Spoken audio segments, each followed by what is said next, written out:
ട്രെൻഡാണ് ഇപ്പോൾ ഇന്ത്യയിൽ. ഹിന്ദി, തമിഴ്, മലയാളം ഭാഷകളിലെ മിക്ക സിനിമകളും വർഷങ്ങൾക്ക് ശേഷം വീണ്ടും തിയേറ്ററിൽ എത്തുകയും പ്രേക്ഷകർ ഏറ്റെടുക്കുകയും ചെയ്തിരുന്നു. ഇപ്പോഴിതാ ഇന്ത്യൻ സിനിമാ വ്യവസായത്തിലെ തന്നെ ഒരു നാഴികക്കല്ലായ രാജമൗലി ചിത്രം ബാഹുബലി ദ ബിഗിനിങ് ഒരിക്കൽ കൂടി തിരികെ എത്താൻ ഒരുങ്ങുകയാണ്.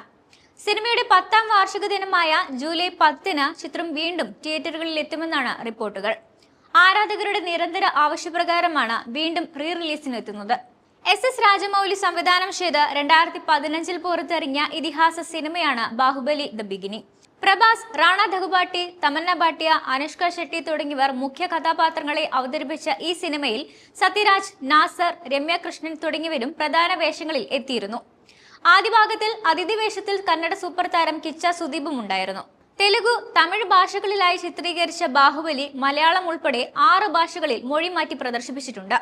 10 വർഷം പൂർത്തിയാക്കിയിട്ടും ചിത്രം ഇന്നും പ്രേക്ഷകരുടെ മനസ്സിൽ പുതുമയുള്ളതായി തുടരുന്നുണ്ട് എന്നതാണ് എടുത്തു പറയേണ്ട ഒരു കാര്യം. 180 കോടി രൂപ ബജറ്റിലാണ് ചിത്രം നിർമ്മിച്ചത്. റിലീസ് ചെയ്ത സമയത്ത് ഏറ്റവും ചെലവേറിയ രണ്ടാമത്തെ ഇന്ത്യൻ ചിത്രമായും ബാഹുബലി ബിഗിനിങ് മാറി.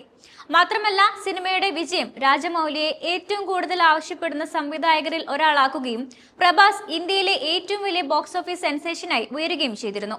സംവിധാനം, കഥ, വിഷ്വൽ ഇഫക്റ്റുകൾ, ഛായാഗ്രഹണം, ആക്ഷൻ സീക്വൻസുകൾ, സംഗീതം എന്നിവയ്ക്ക് ദേശീയ, അന്തർദേശീയ തലത്തിൽ വരെ പ്രശംസ നേടുകയും ബോക്സ് ഓഫീസ് വിജയത്തിൽ റെക്കോർഡ് നേട്ടം നേടുകയും ചെയ്തു. ആഗോളതലത്തിൽ 650 കോടിയിലധികം രൂപയാണ് ചിത്രം ബോക്സ് ഓഫീസിൽ നിന്നും നേടിയത്.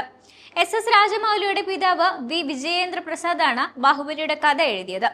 2 വർഷത്തിന് ശേഷം 2017-ലാണ് ബാഹുബലിയുടെ 2ാം ഭാഗം പുറത്തിറങ്ങിയത്.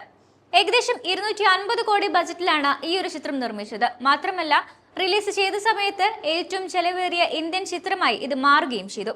2017-ൽ ഏറ്റവും പ്രതീക്ഷയോടെ കാത്തിരുന്ന ചിത്രങ്ങളിൽ ഒന്നുകൂടിയായിരുന്നു ബാഹുബലി 2. ലോകമെമ്പാടും 9000-ത്തിലധികം സ്ക്രീനുകളിൽ പ്രദർശിപ്പിച്ച ചിത്രം ഇന്ത്യയിൽ 6500 സ്ക്രീനുകളിൽ പ്രദർശിപ്പിച്ച് ഒരു ഇന്ത്യൻ സിനിമയുടെ ഏറ്റവും കൂടുതൽ റിലീസ് എന്ന റെക്കോർഡും സൃഷ്ടിച്ചു. ഇന്ത്യൻ സിനിമയിൽ ഒരു വഴിത്തിരിവ് തന്നെയായിരുന്നു ബാഹുബലി ഫ്രാഞ്ചൈസി.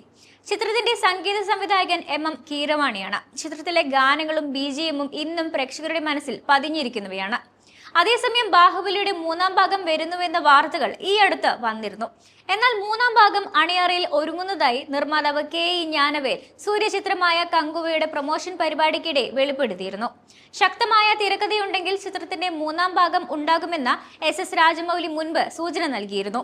വളരെ പെട്ടെന്നായിരുന്നു ഇന്ത്യയിൽ ബാഹുബലി ഭാഷയുടെ അതിർവരമ്പുകൾ ഇല്ലാതെ തന്നെ റെക്കോർഡുകൾ തകർത്തത്.